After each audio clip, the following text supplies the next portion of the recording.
ça ne me gêne pas de réagir par rapport au dossier Rumvi, monsieur le journaliste. Vous savez, chaque fois que je tombais sur les chroniques signées Frère Rumvi, il y a 3 préoccupations qui me taraudent l'esprit.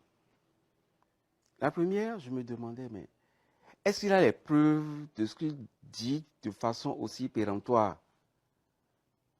Je me demandais aussi, mais pourquoi s'exiler et se cacher sous un pseudonyme? Je me demandais également, mais pourquoi autant de chroniques accusatrices? Ça prenait beaucoup plus l'allure d'acharnement à détruire un système qu'à critiquer des faits réels dans le cadre de la moralisation de la vie publique. Si c'est pour dénoncer un scandale, on n'a pas besoin de se réfugier à l'étranger. Non, pas du tout, monsieur le journaliste. On réunit les preuves, on reste sur place et on dénonce. Sur un seul dossier de malversation, réunir les preuves peut prendre plusieurs mois. Mais alors, il faut que votre dossier soit à béton lorsque vous faites de l'accusation. Si l'intention du frère Rumvi était juste de dénoncer une malgouvernance du pays, montrer les preuves sur un ou 2 scandales était largement suffisant pour éclairer l'opinion publique. Se passe.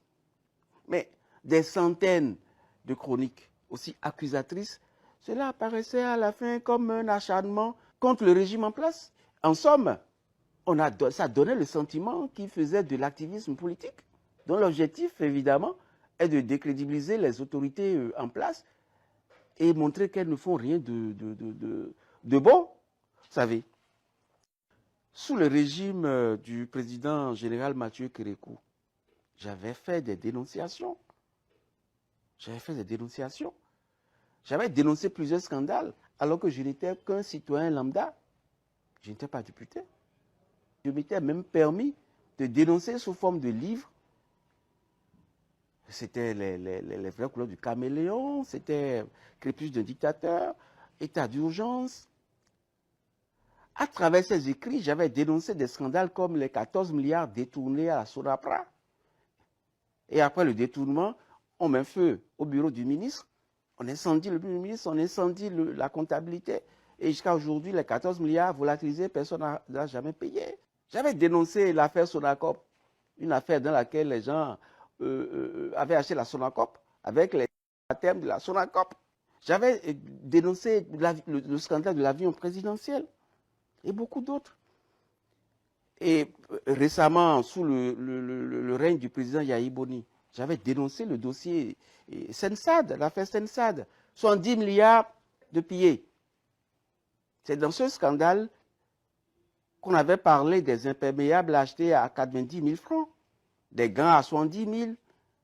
On en a profité pour distribuer, pour découper et distribuer les parcelles de l'État au bord de la mer, Villa Sensad. Les gens n'ont pas acheté les parcelles, hein. Ils ont pris ça, Kando, Fatah. Non, c'est incroyable. J'avais dénoncé aussi le scandale des machines agricoles. 20 milliards dilapidés. Mais pour dénoncer un dossier, j'ai été obligé de faire des voyages à l'étranger, d'aller rechercher les preuves. Un seul dossier, c'est des mois de recherche. Alors, mais j'ai fait tout ça, mais je n'ai pas quitté le Bénin, je suis resté sur place pour répondre.